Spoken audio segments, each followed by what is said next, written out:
Selamat pagi kepada semua pelajar. Pada hari ini kita akan mempelajari satu lagi bab baru, yaitu bab 4 yang bertajuk Agama, Kepercayaan, dan Keunikan Warisan Masyarakat Alam Melayu.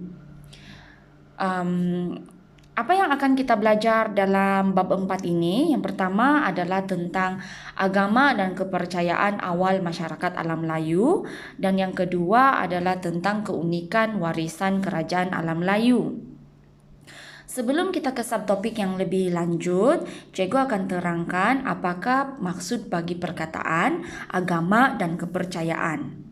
Agama adalah satu sistem yang kita kaitkan dengan anutan keimanan dan juga penyembahan terhadap Tuhan. Contoh agama yang ada di dunia, agama Islam, agama Kristen, agama Hindu, dan juga agama Buddha. Sementara kepercayaan ini adalah satu pegangan yang diyakini dan kita jadikan panduan dalam kehidupan kita sehari-hari. Kepercayaan awal masyarakat alam Melayu kita bahagikan kepada dua, yaitu animisme dan juga dinamisme. Kedua-dua kepercayaan ini selalunya kita kaitkan dengan alam sekeliling. Contohnya hutan rimba, gunung ganang, bukit bukau, sungai, lautan, tumbuhan, dan sebagainya. Kebanyakan kawasan alam Melayu mempunyai kepercayaan yang hampir sama. Dalam slide yang cikgu muat naik, ada dua gambar, yaitu gambar yang pertama menunjukkan masyarakat asli alam Melayu merayakan perayaan Hari Moyang. Sementara gambar yang kedua adalah gambar yang menunjukkan upacara ritual yang dilakukan oleh pawang masyarakat Iban. Gambar yang pertama kita kaitkan dengan kepercayaan animisme, yaitu perayaan Hari Moyang.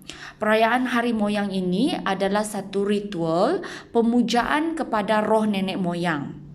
Sementara gambar yang kedua yaitu pawang masyarakat Iban. Pawang ini bermaksud dukun atau bomo, di mana masyarakat Iban dia jalankan satu upacara ritual untuk memuja semangat tanaman.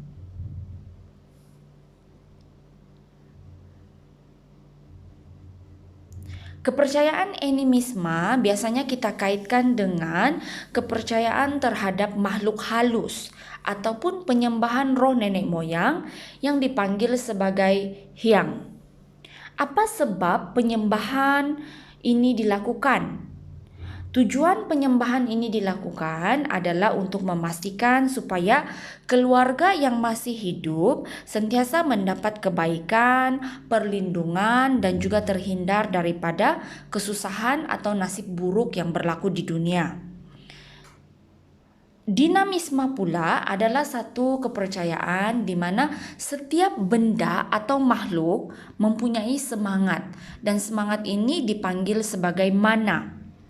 Contohnya dalam gambar tersebut itu sebenarnya adalah upacara pesta menuai, di mana dalam upacara pesta menuai ini dilakukan satu pemujaan semangat.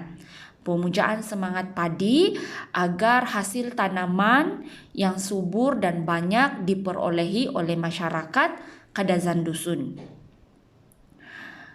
Seterusnya kita akan pergi kepada bagaimana penyebaran agama Hindu, Buddha, dan Islam berlaku di alam Melayu sebelum abad ke-15.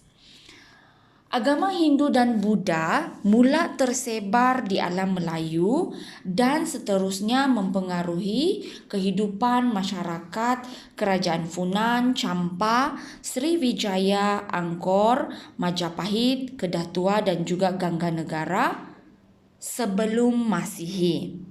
Jadi Hindu dan Buddha ini sudah mula tersebar sebelum Masihi lagi. Kemudian penyebaran agama Islam hanya mula berlaku pada abad yang ke-7 Masihi. Penyebaran agama Islam ini mula mempengaruhi kehidupan masyarakat di Kerajaan Champa, Majapahit, Kedah, dan juga Pasai. Beberapa aspek kehidupan masyarakat alam Melayu, contohnya seperti sistem pemerintahan, bahasa, persuratan, dan juga seni bina ini telah mendapat pengaruh daripada penyebaran agama ini. Jadi sebelum Masehi, aspek-aspek kehidupan ini dipengaruhi oleh agama Hindu-Buddha. Kemudian selepas Islam tersebar, aspek-aspek kehidupan ini pula mula dipengaruhi oleh agama Islam. Tetapi apa sahaja yang tidak bertentangan dengan agama Islam masih dikekalkan. Dan biasanya penyebaran agama ini biasanya kita kaitkan dengan peranan-peranan seperti mubalik, pemerintah, dan juga perkembangan perdagangan antara bangsa. Maksudnya penyebaran agama ini secara tidak langsungnya berlaku disebabkan oleh peranan-peranan seperti mubalik. Mubalik ini maksudnya pendeta. Ada raja yang menghantar mubalik atau pendeta ini ke kerajaan-kerajaan alam Melayu untuk menyebarkan agama. Dan ada juga yang dikaitkan dengan peranan pedagang. Kedatangan pedagang ke sesuatu kerajaan itu secara tidak langsung mempromosikan ataupun menyebabkan agama yang mereka anuti itu tersebar. Dalam buku teks muka surat 57, di situ ada satu peta, yaitu peta yang menunjukkan penyebaran agama Hindu, Buddha, dan juga Islam sebelum abad ke-15. Jadi para pelajar boleh rujuk di buku teks muka surat 57 tentang peta penyebaran agama di alam Melayu. Baiklah, seterusnya kita akan pergi kepada subtopik penyebaran agama bagi setiap kerajaan. Kita mulakan dengan kerajaan Funan. Kerajaan Funan, agama Hindu dan Buddha mula tersebar sejak abad yang pertama. Dan Raja Van Shiman adalah seorang raja yang berperanan besar dalam penyebaran agama Buddha. Contoh tinggalan candi Buddha yang ada di Funan ialah Candi Go Chai Ti. Seterusnya adalah kerajaan Champa. Agama Hindu menjadi tersebar sejak abad yang keempat, yaitu ketika pemerintahan Raja Badravarman.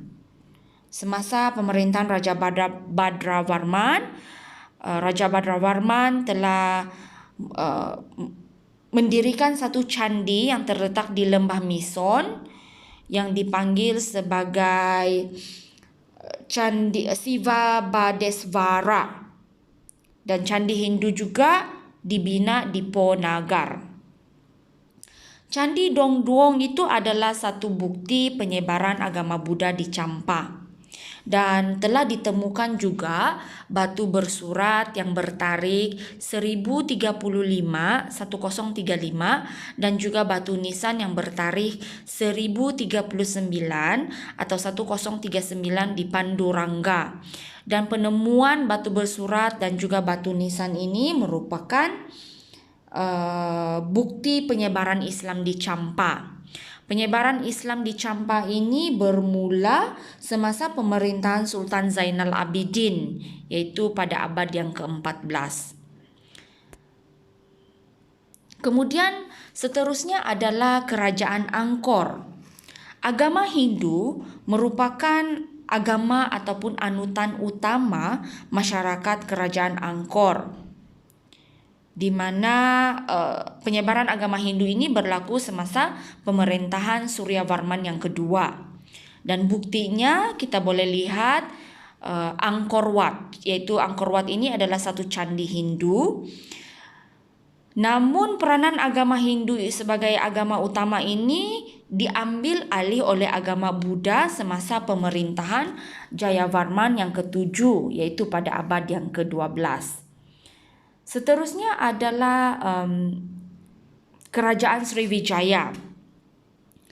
Kerajaan Sriwijaya merupakan pusat kegiatan Buddha sejak daripada abad yang ke-7.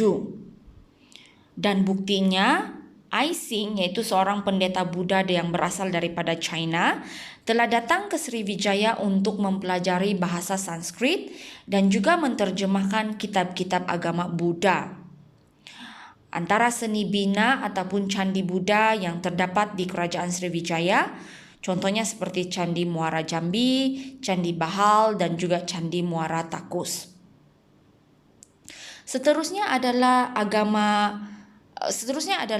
Kerajaan Majapahit. Kerajaan Majapahit, agama Hindu dan Buddha ini berkembang serentak, dikombine menjadi Tripaksa, dipanggil sebagai Tripaksa.